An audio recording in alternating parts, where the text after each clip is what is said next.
perceba que só nessa roupagem rasa nós já trouxemos diversos aspectos.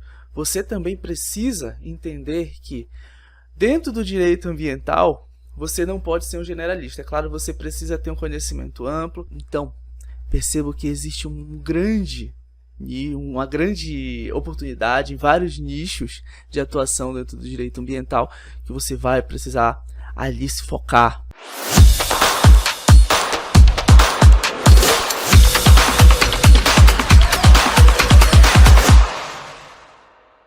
O objetivo da matéria civil, da judicialização proposta pelo MP na matéria de responsabilidade civil ambiental é que o dano ambiental ele volte ao status quo anterior, que aquele dano que ocorreu, que o meio ambiente volte ao status quo anterior.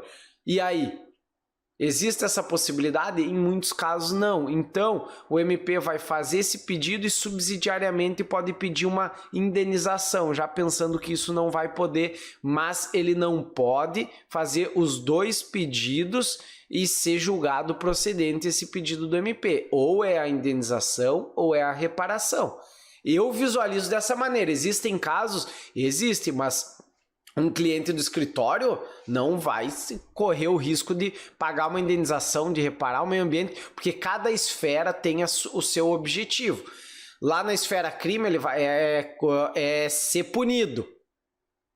punido pela sanção de ter cometido esse dano, de 200 hectares desmatados. Então o cliente sabe que cometeu esse dano, ele vai ter que reparar.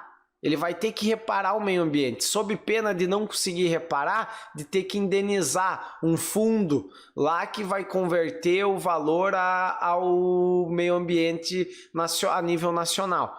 Mas e aí, se não tem essa possibilidade, como vai ser feito? Nós vamos sempre primar pela defesa do cliente, é óbvio, até porque muitas vezes o pedido do Ministério Público é mas daqui a pouco já existe a possibilidade da área ser consolidada, entre outras questões que não cabe aqui entrar no mérito para também não ficar um podcast muito longo e não é esse o objetivo, não ficar um vídeo muito longo.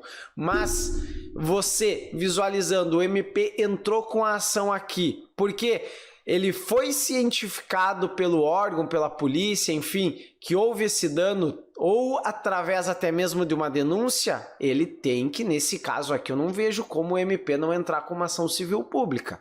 A não ser que o MP ficou sabendo 1 ano após o fato, o cliente já pagou uma multa administrativa e ele já reparou o dano cometido. Aí talvez não tenha o porquê o MP entrar com uma ação mesmo. Ou ainda, acabou que o cliente cometeu isso no ano 1990. Já tem CAR da área, a área já está consolidada, a atividade lá já existe há muitas décadas. E aí, é necessário, o MP vai ter que fazer essa visualização para também não dar um tiro no pé em judicializar um caso que não tem nem fundamento para dar certo. Então o MP vai ter que fazer essa peneira para visualizar, o Parker lá vai ter que fazer esse serviço para ver se vai gerar uma ação civil pública ou não. Mas essa é uma possibilidade de judicializar o caso, então, proposta pelo Ministério Público. Algumas situações que são excepcionais, porém previstas na Lei Complementar 140, também já era prevista na Resolução 237, de atração de competência. Eu queria que você comentasse um pouco com a gente sobre a situação, né, do impacto ambiental regional, do desenvolvimento de atividades em mais de um ente federativo para atrair a competência para a União. Como seria essa situação análoga do Estado? Por exemplo, se o raio de abrangência de um empreendimento superar um município, é o Estado que vai licenciar? Existe muito essa dúvida. A situação de atração de competência, se uma atividade vai impactar de alguma forma um território indígena, uma área militar, ou até mesmo situações envolvendo unidades de conservação. Como é que funciona essa sistemática, essa distribuição de competências nesse caso, que ela já não vai seguir aquele rito mais de um elenco pré-estabelecido conforme ao artigo 7º, 8º e 9º da Lei Complementar 140. Estão lá essas exceções, mas aí a lei já traz para a gente, olha, se acontecer isso, vai acontecer dentro dessa determinada maneira, dentro de um enfoque prático. Como é que a gente pode trabalhar essas questões? Esse é o ponto fraco da Lei Complementar 140. Ela é muito objetiva em relação à competência da União, certo? Ou seja, terra indígena, plataforma econômica, mar territorial, plataforma continental, obras entre 2 estados, obras entre o Brasil e um país vizinho, energia nuclear, forças armadas, etc. Aí, a competência do Estado, ela é residual, ou seja, aquilo que não é federal, nem é municipal, é do Estado. Isso é clássico dentro de um sistema federativo. Agora, e a competência municipal? Aí a Lei Complementar 140, apesar de ser muito bem redigida, ao meu ver, cometeu um erro, que foi a delegação dessa atribuição aos conselhos estaduais de meio ambiente. Ao meu ver, o papel dos conselhos é criar critérios para que os órgãos tenham estrutura para fazer licenciamento ambiental, certo? Agora, a competência, em se tratando de matéria de interesse predominantemente local, a competência é originária do município. O conselho não poderia retirar, assim como ele nem sequer poderia atribuir. Então, é uma competência originária, tá? E aí, eu entendo o seguinte, que o mesmo critério que foi aplicado no artigo 7º, que trata da competência da União, onde não é o impacto, é a localização da atividade. Então, da mesma forma, as atividades localizadas no âmbito do município, elas são de interesse predominantemente local. A gente poderia excetuar daí atividades com EIA-RIMA, atividades consideradas de significativo impacto ambiental, e mais uma ou outra. Agora, quantitativamente, a imensa maioria das atividades é de interesse municipal, certo? A gente anda na cidade, qualquer cidade, em Belém, então você olha o posto de gasolina. Por que o posto de gasolina, a competência não seria municipal? Em regra, claro, tem um posto que numa determinada condição geográfica está entre 2 municípios, mas pelo menos em regra. Uma lavanderia, um hotel, uma garagem de ônibus, uma garagem de caminhão.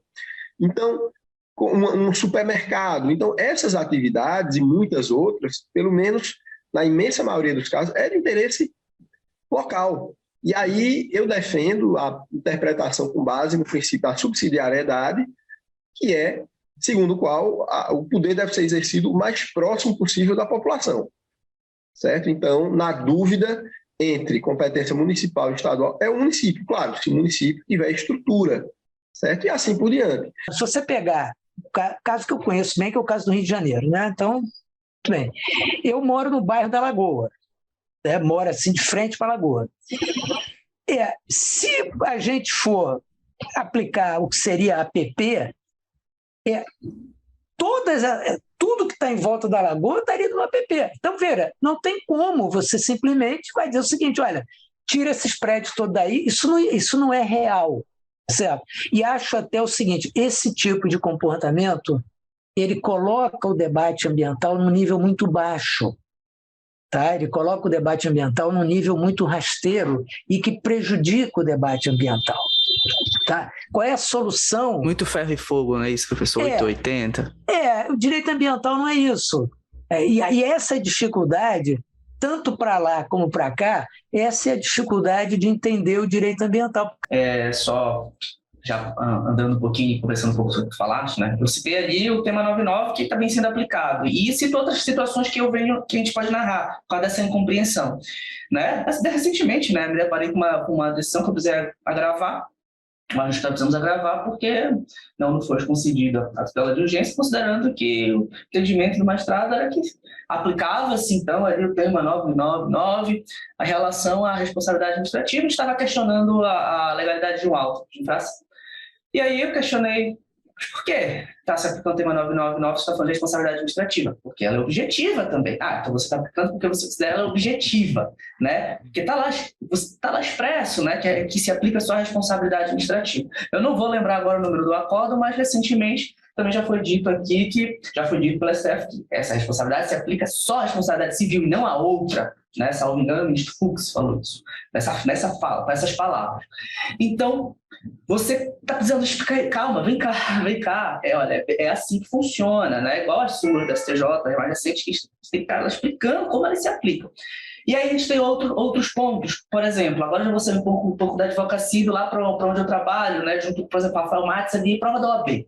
Há alguns exames atrás, nós tivemos uma questão de direito ambiental anulada porque a alternativa correta dizia, olha, foi de FGV, dizia que a responsabilidade civil, ela dava a responsabilidade civil à natureza própria a responsabilidade administrativa, perdão, à natureza própria terreno, pautada na coisa, ela é pessoal, ela é pautada na pessoa. Então, percebe, eu estou falando de judiciário, do magistrado, de alto gabarito, estou falando também da FGV. A FGV, numa prova de exame de ordem, confundiu isso.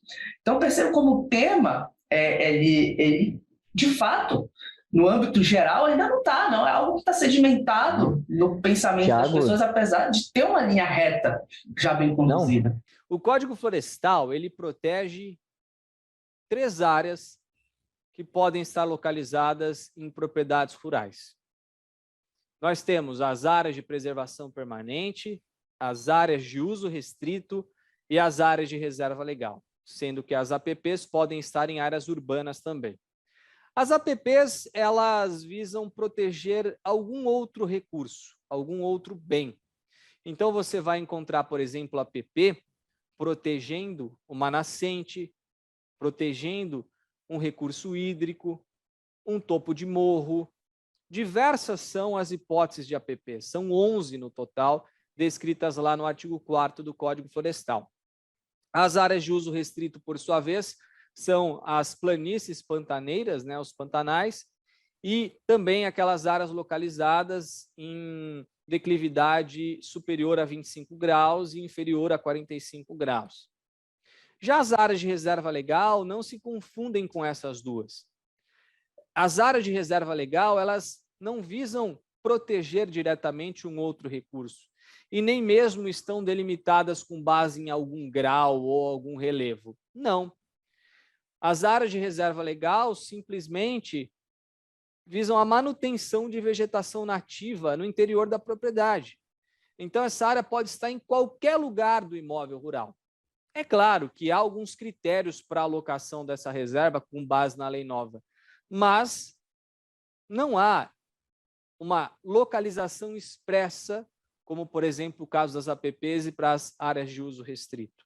As reservas legais existem apenas e tão somente em áreas rurais, porque senão em áreas urbanas teríamos um pedaço aqui, inclusive da nossa sala comercial aqui formada, né, por vegetação, claro, uma hipérbole, mas a verdade é que nós não encontraremos áreas de aí seria legal. 20%, aqui onde eu estou é 80%. Eu ia morar 20% do meu apartamento. Aqui ia ser mais fácil, né? Mas o ponto é que nós não encontraremos em áreas rurais, em áreas urbanas, perdão. Dentro do criminal ambiental comporta objetividade, claro, porque a condenação é para a pessoa jurídica em dinheiro. Ninguém pensa em colocar em cana. Vai ter a cadeia? Vai. Mas eu diria, como um efeito. Né? E, portanto, o próprio fundamento, veja, uma vez mais, na linha do que se apontou, você tem absoluta razão. Quem cria a legalidade em matéria ambiental é a Constituição. Foi a Constituição Federal que estabeleceu que conduta e atividade considerada lesiva ao meio ambiente, natural, artificial, cultural do trabalho, visa sujeito infrator, pessoa física ou jurídica, a sanção penal.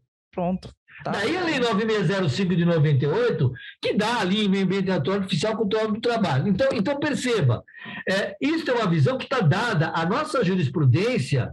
Por isso, Tiago, a gente não pode generalizar. Entendeu? Tá meio que na moda falar mal do Supremo. Calma lá. Às vezes este ou aquele ministro comete excesso, comete, você e eu também. Calma.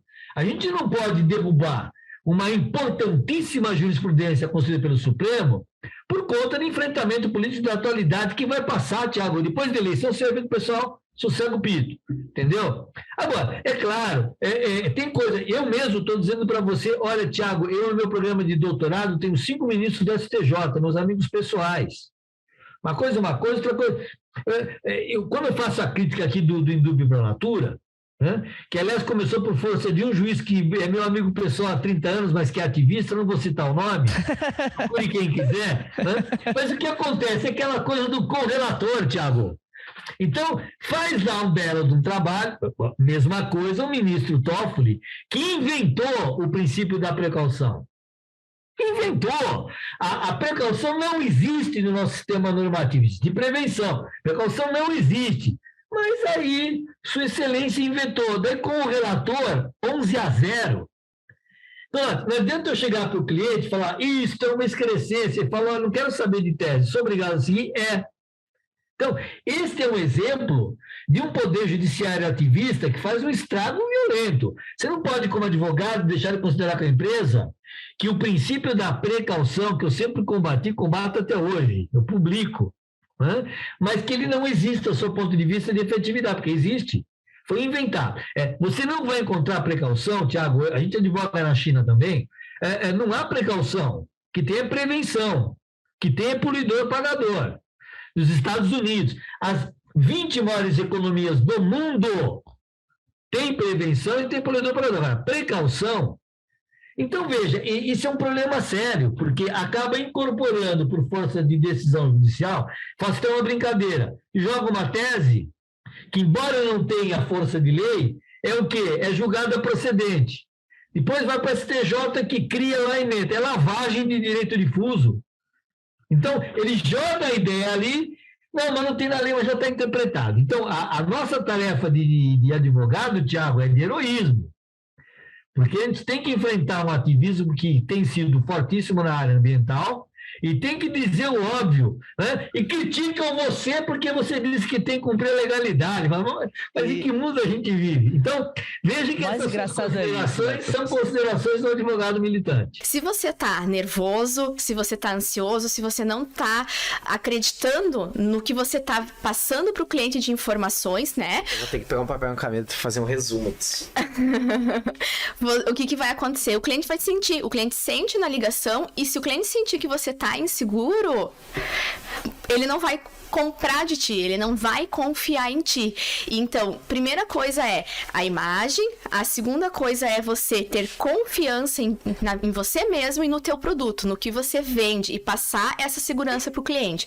Se for na ligação, o que você vai fazer? Você vai utilizar um tom de voz agradável, né? Um tom de voz suave, você não vai ligar e vai ficar gritando no telefone.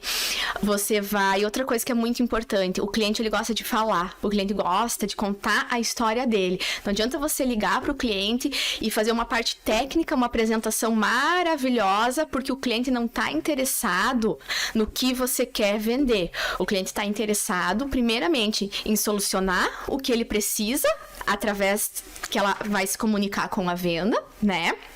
E depois ele quer contar a história dele, ele quer contar o porquê que ele tá fazendo aquilo, e muitas vezes ele quer contar para você outras histórias que não englobam aquela venda. Opa, mexi no microfone. Não tem problema. Em si. Então, é você saber escutar o cliente e estabelecer um relacionamento com ele.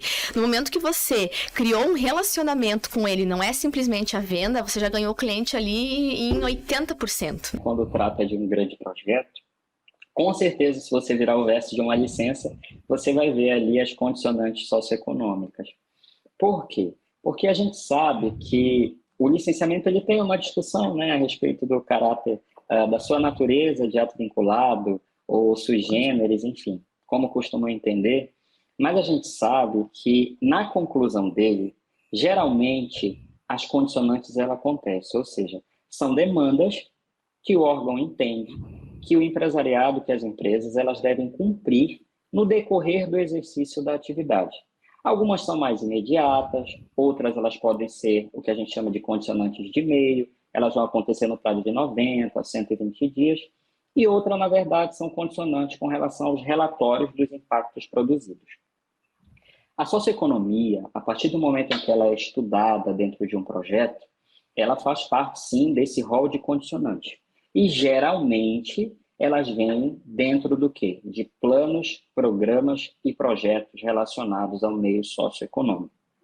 Se eu vou estudar a dinâmica econômica de um município, se eu vou estudar qual é o prognóstico de socioeconomia local, ou seja, como que aquela comunidade se mantém, como que aquela comunidade desenvolve a sua vida no dia a dia, se elas necessitam de algum tipo de capacitação para fazer uma fomentação, vamos dizer assim, de um processo de agricultura que elas já trabalham, mas que aquilo pode ser muito melhor trazido pela empresa através dessas capacitações. Como que eu posso trabalhar um sistema de tratamento de água, já que a minha atividade pode gerar algum resíduo e lançamento em curso hídrico? Vai depender muito do que está se tratando. E a socioeconomia, ela vem vinculada quando o Estado diz assim, o órgão licenciador, na verdade, que pode ser a União, o Estado, o município, ele vai dizer, olha, para esse projeto, para que ele ocorra, todas as regularizações técnicas foram cumpridas, mas precisa ser feito, por exemplo, o monitoramento da qualidade da água, o monitoramento do índice biótico aquático, por exemplo, que chama de recursos aquáticos vivos, ou seja, se a minha atividade ela produz algum resíduo, eu preciso monitorar como está a vida daquele peixe, que é objeto de consumo daquela população ali existente. Aí na condicionante vai estar que a empresa, por exemplo, deve dar lastro, ou seja, ela deve assegurar que minimamente 60%, 40% ou 30% dos seus empregos diretos e indiretos, eles sejam utilizados daquela comunidade local. Uma condicionante socioeconômica muito importante é que os insumos daquela atividade, ou seja, aquilo que a empresa vai utilizar, muitas vezes até para a alimentação dos seus funcionários, elas possam ser consumidas a partir do que aquela população produz, a partir do que aquele mercado local produz. Quando trata de um grande projeto, com certeza, se você virar o verso de uma licença, você vai ver ali as condicionantes socioeconômicas. Por quê? Porque a gente sabe que o licenciamento ele tem uma discussão, né, a respeito do caráter da sua natureza de ato vinculado ou sui generis, enfim, como costumam entender, mas a gente sabe que na conclusão dele, geralmente as condicionantes ela acontecem, ou seja, são demandas que o órgão entende que o empresariado, que as empresas, elas devem cumprir no decorrer do exercício da atividade. Algumas são mais imediatas, outras elas podem ser o que a gente chama de condicionantes de meio, elas vão acontecer no prazo de 90 a 120 dias, e outras, na verdade, são condicionantes com relação aos relatórios dos impactos produzidos. A socioeconomia, a partir do momento em que ela é estudada dentro de um projeto, ela faz parte, sim, desse rol de condicionantes. E, geralmente, elas vêm dentro do quê? De planos, programas e projetos relacionados ao meio socioeconômico. Se eu vou estudar a dinâmica econômica de município, se eu vou estudar qual é o prognóstico de socioeconomia local, ou seja, como que aquela comunidade se mantém, como que aquela comunidade desenvolve a sua vida no dia a dia, se elas necessitam de algum tipo de capacitação para fazer uma fomentação, vamos dizer assim, de um processo de agricultura que elas já trabalham, mas que aquilo pode ser muito melhor trazido pela empresa através dessas capacitações. Como que eu posso trabalhar um sistema de tratamento de água, já que a minha atividade pode gerar algum resíduo e lançamento em curso hídrico? Vai depender muito do que está se tratando. E a socioeconomia, ela vem vinculada quando o Estado diz assim, o órgão licenciador, na verdade, que pode ser a União, o Estado, o município, ele vai dizer, olha, para esse projeto, para que ele ocorra, todas as regularizações técnicas foram cumpridas, mas precisa ser feito, por exemplo, o monitoramento da qualidade da água, o monitoramento do índice biótico aquático, por exemplo, que chama de recursos aquáticos vivos, ou seja, se a minha atividade ela produz algum resíduo, eu preciso monitorar como está a vida daquele peixe, que é objeto de consumo daquela população ali existente. Aí na condicionante vai estar que a empresa, por exemplo, deve dar lastro, ou seja, ela deve assegurar que minimamente 60%, 40% ou 30% dos seus empregos diretos e indiretos, eles sejam utilizados daquela comunidade local. Uma condicionante socioeconômica muito importante é que os insumos daquela atividade, ou seja, aquilo que a empresa vai utilizar, muitas vezes até para a alimentação dos seus funcionários, elas possam ser consumidas a partir do que aquela população produz, a partir do que aquele mercado local produz. O que eu percebo muito, né, ao longo desses anos trabalhando nesse mercado, às vezes a pessoa ela tem uma visão que é a seguinte, olha, a terra é minha, então eu faço o que eu quero dela, eu faço um sítio de recreio, eu faço, enfim, o que eu quiser. Aí eu falo, olha, realmente a propriedade é sua, mas a cidade não é sua. A terra é sua, mas a cidade não é sua. A cidade interessa a todos que nela habitam, né? Então, e quando a gente fala de parcelamento de solo, a gente está falando de algo que interessa a toda a sociedade, né? Então, na realidade, eu falo que o parcelamento de solo ele é uma prerrogativa, é importante deixar isso claro, do poder público. Você não pode parcelar o solo sem o consentimento do poder público. O poder público ele autoriza, mediante o preenchimento de alguns requisitos, que você pegue lá a sua propriedade, em parceria com alguém ou não, e desenvolva ali um empreendimento imobiliário, né? Mas o fato da terra ser sua não autoriza que você faça isso, porque a cidade não é sua. E quando a gente fala de parcelamento do solo, a gente está falando de expansão da cidade, desenvolvimento urbano. Então, vejam bem, eu costumo dizer nesse sentido, né, que um bom empreendimento é como fazer eu vou comparar, Edvan, com um churrasco. Não sei se você gosta, eu gosto muito, inclusive. A de vai gaúcho. Exatamente. Eu tenho um carinho muito grande pelo Rio Grande do Sul, né? O Maurício, por exemplo, sabe disso. A gente sempre, o Albenir, a gente sempre troca figurinha de churrasco, tomando chimarrão. Eu gosto muito de chimarrão também, inclusive. Opa, olha. Então, assim, o que acontece? É como fazer um bom churrasco, né? Você não consegue fazer um bom churrasco, um bom prato, se você não tiver ingredientes de qualidade.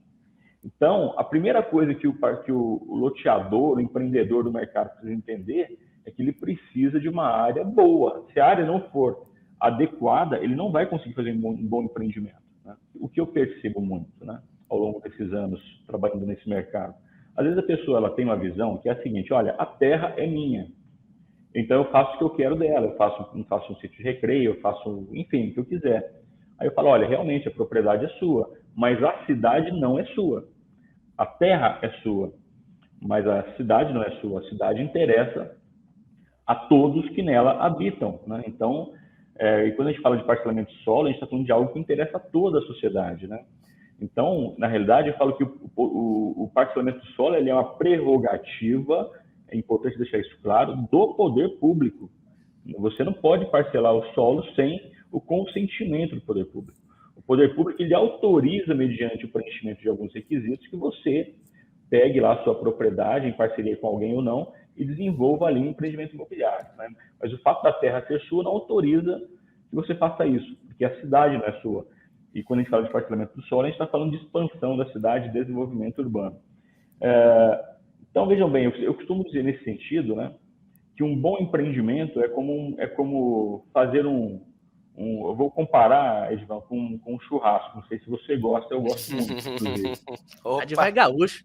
Exatamente. Eu tenho um carinho muito grande pelo Rio Grande do Sul, né? O Maurício, por exemplo, sabe disso. O Albenir, a gente sempre troca figurinha de churrasco, tomando chimarrão. Eu gosto muito de chimarrão também, inclusive. Opa, olha. Então, assim, o que acontece? É como fazer um bom churrasco, né? Você não consegue fazer um bom churrasco, um bom prato, se você não tiver ingredientes de qualidade. Então, a primeira coisa que o loteador, o empreendedor do mercado precisa entender é que ele precisa de uma área boa. Se a área não for adequada, ele não vai conseguir fazer um bom empreendimento, né? Quando se fala em responsabilidade civil ambiental, ainda entramos no mérito da obrigação propter rei. O que é a obrigação propter rei? O direito real da propriedade. Eu, utilizando aqui um exemplo fictício, é para falar do direito ambiental de modo prático, mas usando um direito fictício. Eu comprei uma propriedade a qual foi desmatada há 20 anos atrás e até hoje não houve nada nessa propriedade, nenhuma ação, não houve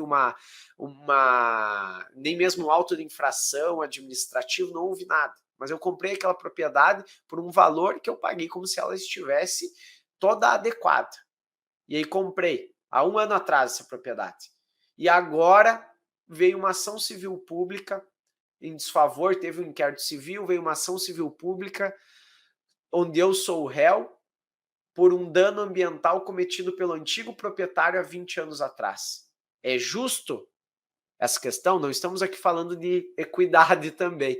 Mas é cabível, não é imprescritível, vou ter que fazer a minha defesa. E aí se entra em outro tema. E aí eu vou entrar com uma ação de regresso contra o antigo proprietário, o vendedor dessa fazenda, que havia ele sim desmatado e conseguiu todo o lucro, vendeu a propriedade por um preço maior do que o esperado. Então se cria até mesmo uma certa insegurança jurídica aqui. E aí nós entramos no mérito do podcast, que é essa questão de ter que ter essa conversa um pouco maior, até mesmo o IDAM, o Instituto de Direito Ambiental, ele busca difundir o direito ambiental de modo para se pensar. Hoje foi criado uma jurisprudência com base em legislações, em doutrina, com olhar totalmente pró-natura. E eu não estou falando que está errado, mas precisa de um certo olhar clínico para isso. A que ponto pode ter prejuízos nesse caso? Nesse exemplo que eu acabei de mencionar.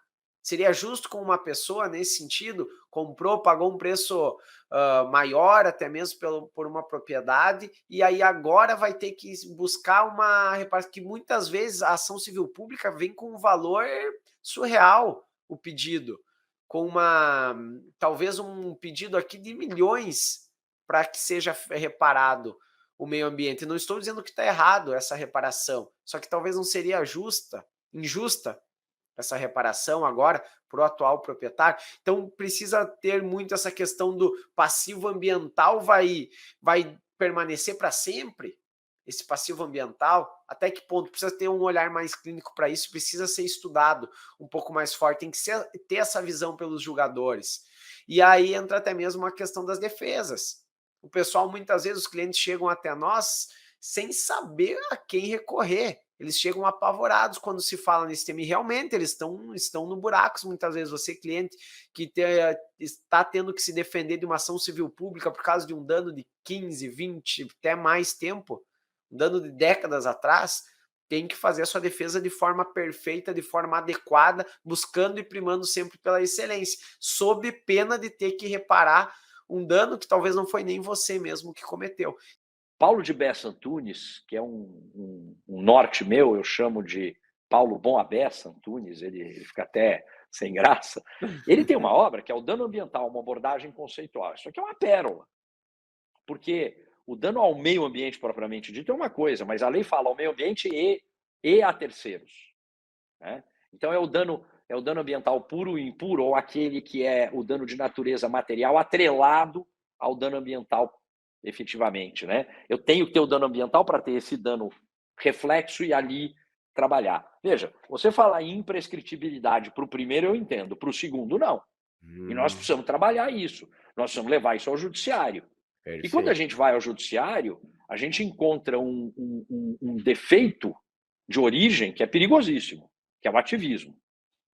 O juiz não pode ser ativista em nenhuma hipótese. Perfeito. O juiz não pode se deixar levar. O juiz é um sujeito que tem que olhar a lei, o texto normativo, os fatos que vão se vincular ao texto normativo e a interpretação que ele dá. Essa interpretação será sempre fundada, fincada em uma ideologia. Não existe interpretação de fatos sem um olhar ideológico, mas esse olhar não pode ser exagerado.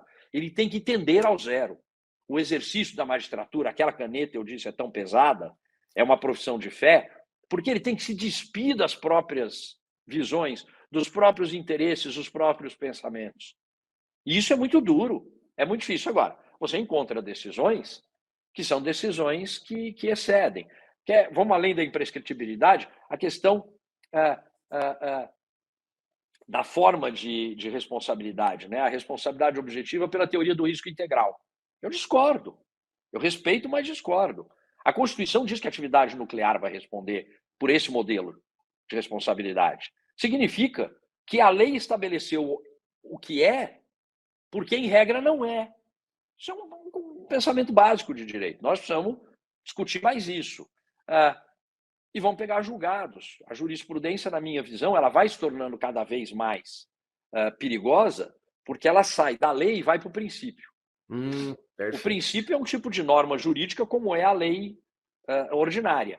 Mas Sim. O princípio, por ele ter um conteúdo aberto e programático, ele admite qualquer interpretação. E aqui, o princípio da precaução ele é usado como se fosse princípio de direito processual e não de direito material, por exemplo. Sem dúvida nenhuma, acredito que é um dos casos mais tratados no escritório, uma das maiores demandas hoje da nossa carteira de clientes, que é a ação, nós chamamos de ação anulatória, mas é uma ação declaratória que visa a anulação do auto de infração. Quando que isso se dá? Posso já pegar aqui N exemplos para trazer para vocês, mas trazendo um recente. Quando ocorre o cliente não foi muito bem representado em esfera administrativa, não conseguiu anular sua infração quando existiam vícios ou existia uma própria prescrição intercorrente. O processo ficou parado ali por 5 anos, por 4 anos sem movimentação alguma, e na hora de ser julgado não foi sustentada essa tese de defesa, ele foi julgado, condenou e agora chegou o cliente está com uma certidão de dívida ativa. O que vai ser feito?